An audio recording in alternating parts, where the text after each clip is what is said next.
Hey, welcome back to In the Kitchen with Father Larry. Thanks for being here again. For me, cooking at its most basic is about transformation. And that's part of, for me at least, the spirituality of cooking. Taking the good things of God's creation and combining them, working with them, doing something to them to transform them into something completely different but wonderful. For me, cooking is always about participating in the work of creation. We take all these amazing things that God has given us, the bounty of the earth, and we add a little bit of human ingenuity and a little bit of labor, and we get something transformed and something that nourishes us, body and spirit. So today, since it's kind of a gloomy, rainy day here, I thought I'm kind of in the mood for something that's a little bit of a treat, but something that also exemplifies the core transformation that happens when we cook something. And that's why today we're gonna make caramel.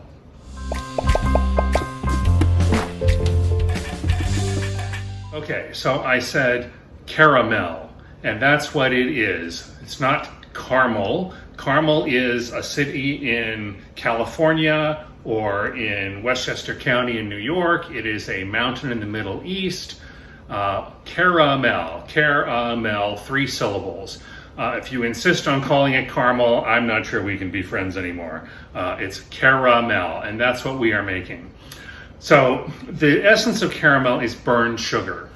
If you ever go to a restaurant and order for dessert a creme brulee, that means a burned cream, where they put sugar on the top and then blowtorch it to burn the sugar, to caramelize it.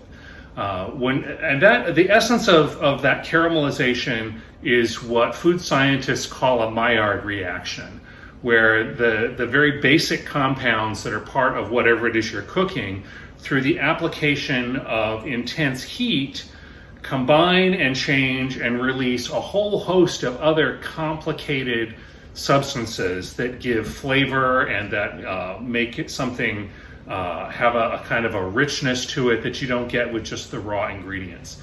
It's the difference basically between if you take a really nice piece of chicken and you grill it on a grill over a fire and it takes on all those cool flavors, as opposed to that same piece of chicken that if you put in a pot of water and boiled it.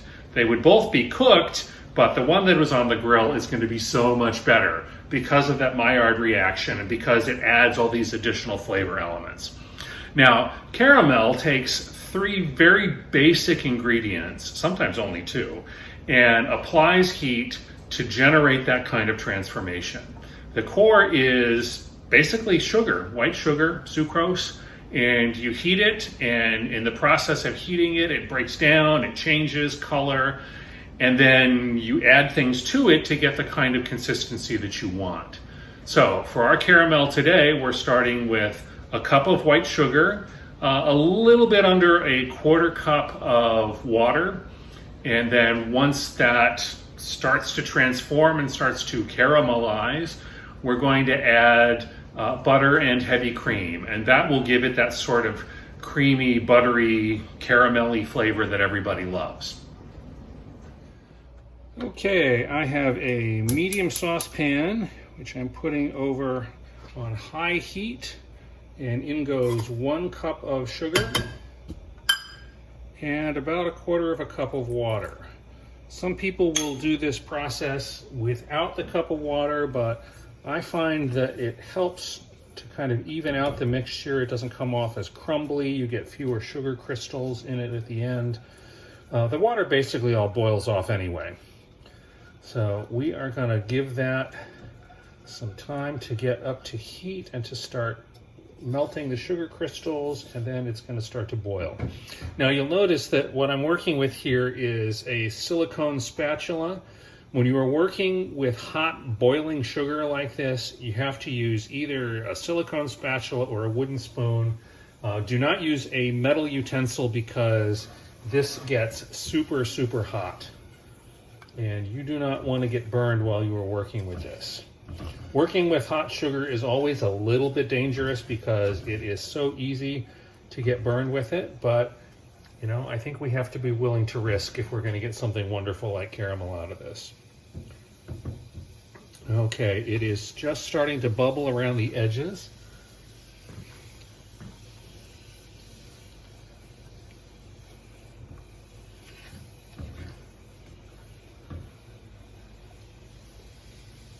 Some recipes have you add a little bit of corn syrup to the mixture to kind of cut down on the crystallization. I don't think that's strictly necessary. If you buy a bottle of caramel, like for ice cream topping or something like that at the grocery store, what you're going to find is that it is mostly corn syrup or corn sugar. That's because it's cheap, but I like using good old sucrose. Okay, it is starting to come up to a boil. I'm going to swirl it a little bit.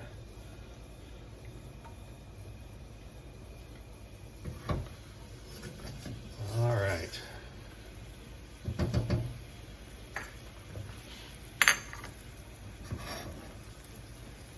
I'm going to turn that flame down just a little bit. That is really hot. One important part of the Maillard reaction that we want, or the cooking or caramelization that happens, is not just the sugar itself, but when we put in the butter and the heavy cream, those are actually going to caramelize as well. That sugar, once it starts to boil and once it starts to turn color, is going to be hot enough that as soon as we put in the butter and the cream, those are going to cook as well. All of those milk solids, all of the lactose and the other sugars that are in the cream, those are all going to cook as well and contribute to the complexity and the flavor that we want.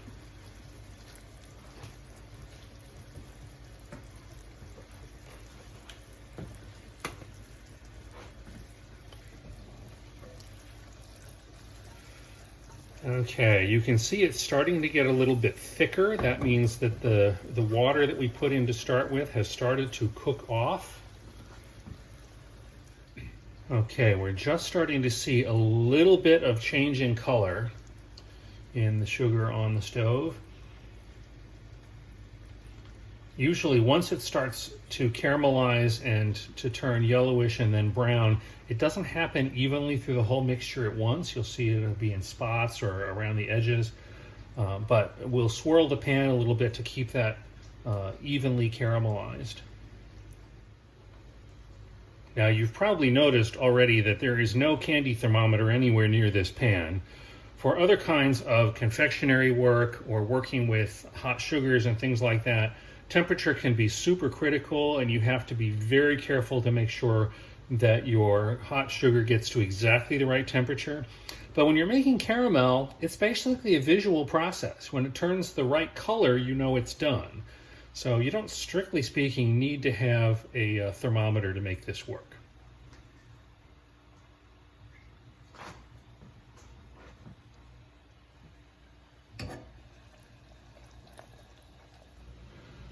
Okay, definitely starting to see some yellowish amber tones coming. Oh yeah, and now I can smell the caramel too. Some people recommend that you cook your caramel until it gets to kind of a coppery color. It really depends on how strong you want the flavor. If you let it get particularly dark, your caramel can have an almost smoky flavor to it. Ah, look at that. We are very close now. Very close. Okay, we're seeing a little bit of smoke come off the top. That means that it is done. So turn the flame down, way down. And this is the point where you have to be careful, because when you start adding these other ingredients, it's going to bubble up pretty violently. And that's actually what we want it to do. All right, in goes the butter.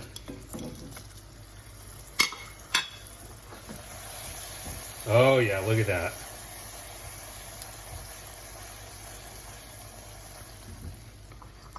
And then in goes the cream.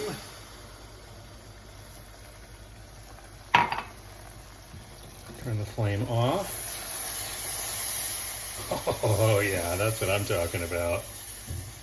Okay, keep your hands away from the steam. Okay, at this point I'm going to add a little bit of sea salt.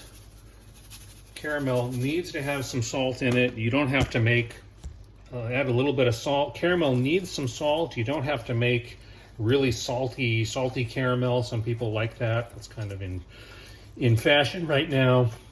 But it needs to have at least a little bit of salt just to balance the flavors. Okay, now I'm going to take that off the heat, and it needs to cool. Okay, the caramel has cooled enough to sample. I'll give you a look here. You can see when I kind of pull my finger through it, it's nice and thick. You know, this is just crying out for some vanilla ice cream. But I'm just going to taste it as it is. Oh yeah. Oh, that is perfect. That is exactly the kind of buttery, smoky, complex flavor that you want from caramel. It is so much better than anything you can buy in a can or a jar in the store. And you know, you can make it in 5 or 10 minutes. It's really easy. Okay, that's going to need to cool down a lot before we're able to do anything with it. And as it cools, it's definitely going to thicken. Once it's cool enough that you can handle it safely, put it in a glass jar and keep it in the refrigerator so you always have it ready. Once you've got it, you can use it over ice cream, you can use it over cake, you can dip fruit into it, which turns fruit from a healthy snack into candy. That's not necessarily a bad thing as long as you're not doing it every day. But once you have caramel around, you're making a fancy espresso drink and you want to add a little bit of that caramel magic that they love at the coffee shops, you've got it on hand. I'm not saying that you should always have a jar of homemade caramel in the refrigerator, but I'm also not saying it. I always like to keep some around.